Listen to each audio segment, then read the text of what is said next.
Welcome to Great Talking Entertainment. I am your host, KJ, and this is the podcast where I review movies and TV shows from all your favorite superheroes, including Marvel Comics, DC Comics, and much more. Please subscribe to my YouTube channel, Great Talking Entertainment official channel. Now let's go, baby!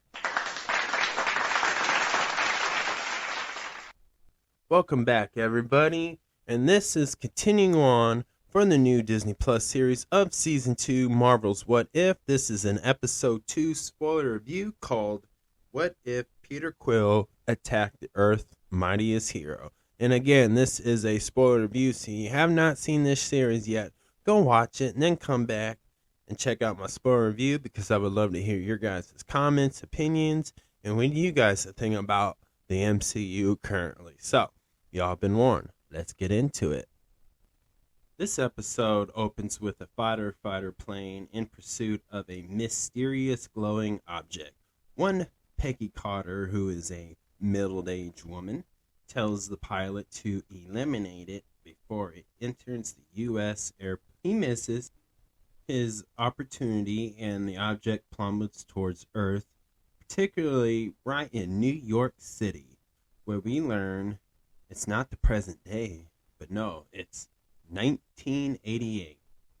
The object barrels through the streets, coming into a stop in front of the Grand Central Station. The Watcher explains in this universe about 6 months ago, Yondu didn't hesitate to hand over Peter to Ego, aka his father, which he saw in Guardians of the Galaxy Volume 2. Peter Quill turns on his dad.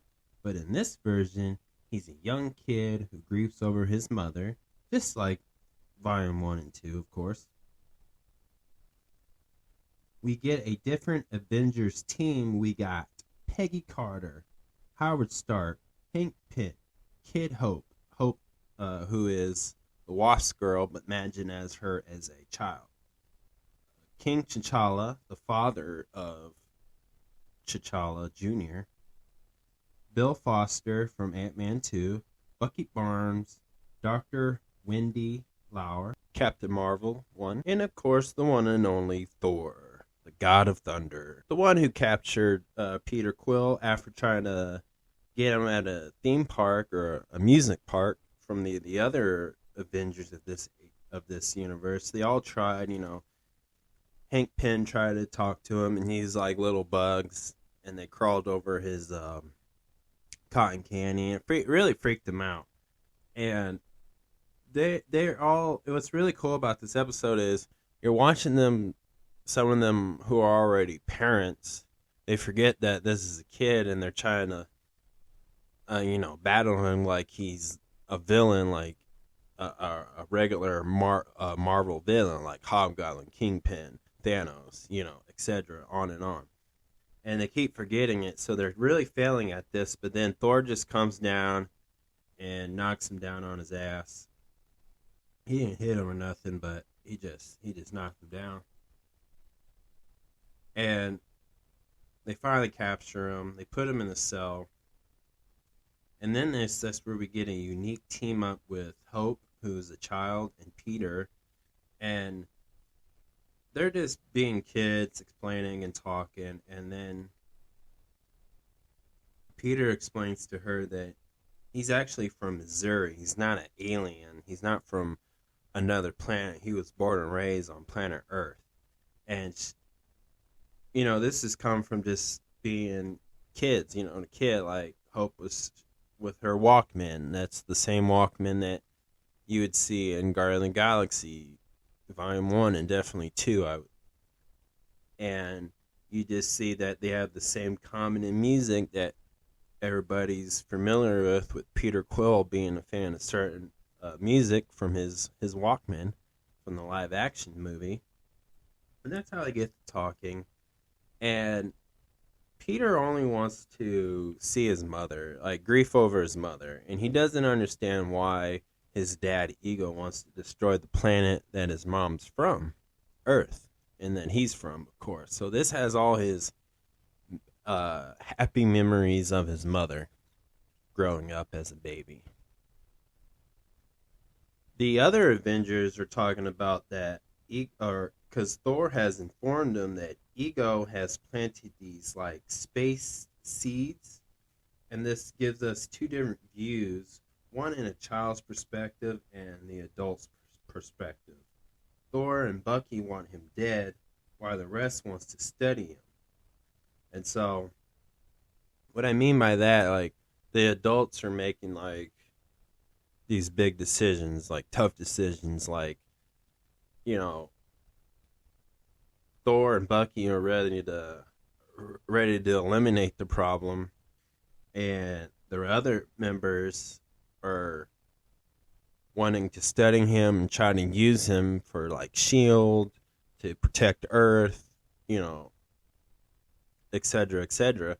And it just shows us that they're like missing the bigger picture because they're arguing with each other, while the kid perspective is they're just being kids. They just want to talk and hang out and do random stuff. Like they have no intention of doing adult things because they're not of that age, of course. So they're not thinking about responsibility. They're not thinking about the negative outcome or the positive outcome from the adult side of the perspective view of this episode. And we get an epic battle between the Avengers and Ego. And they definitely show how powerful Ego is and his abilities. And a lot of it's very similar from Volume 2.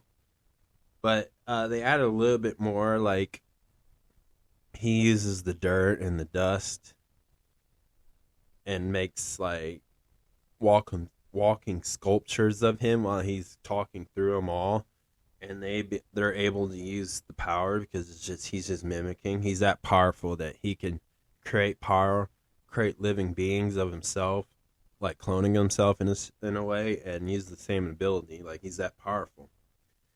And it's a battle. They're going at it, and while that is because now in this episode as well, Peter Quill and Hope, they escaped. They ran away because Hope realizes that he's just a kid, and she gets the truth, and so they're escaping. Peter Quill doesn't even want to talk to his dad. Quill's just ignoring him, cranking up his music.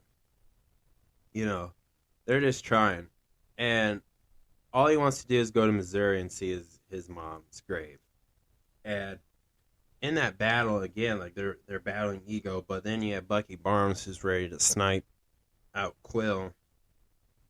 And then Hank Pym is going to talk to him. And they're all trying to stop Bucky Barnes from doing it. And of course, he didn't. He didn't shoot Quill.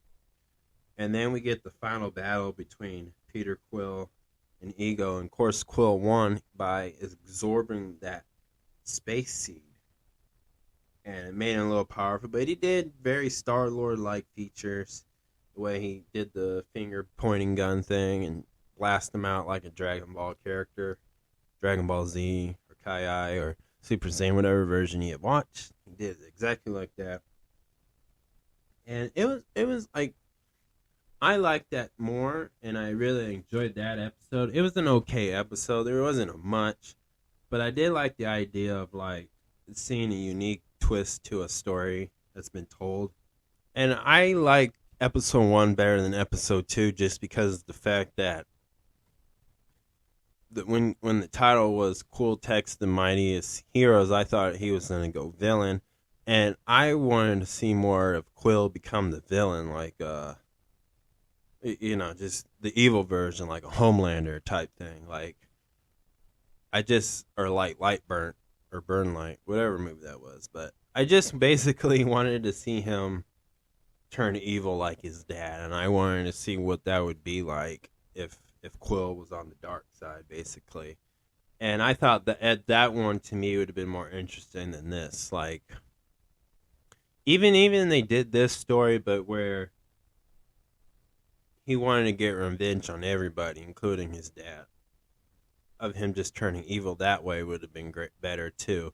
So no, this episode, I'd give this a 7, but it wasn't. It was okay. It was good. Like, it's watchable, and it was enjoyable to watch with myself and just enjoy a classic Marvel story. But I was hoping to see a different universe, and maybe they'll do that in season 3. Who knows? But other than that, it was still good. I'd say watch it and enjoy it. If you don't, you don't. But this one so far, between episode 1 and episode 2, I prefer episode 1 better than episode 2. So that's my review. Please subscribe to my YouTube channel, Great Talking Entertainment official channel. Please subscribe. Hit that notification button so you can always be updated with all my latest content. Thank you guys, and peace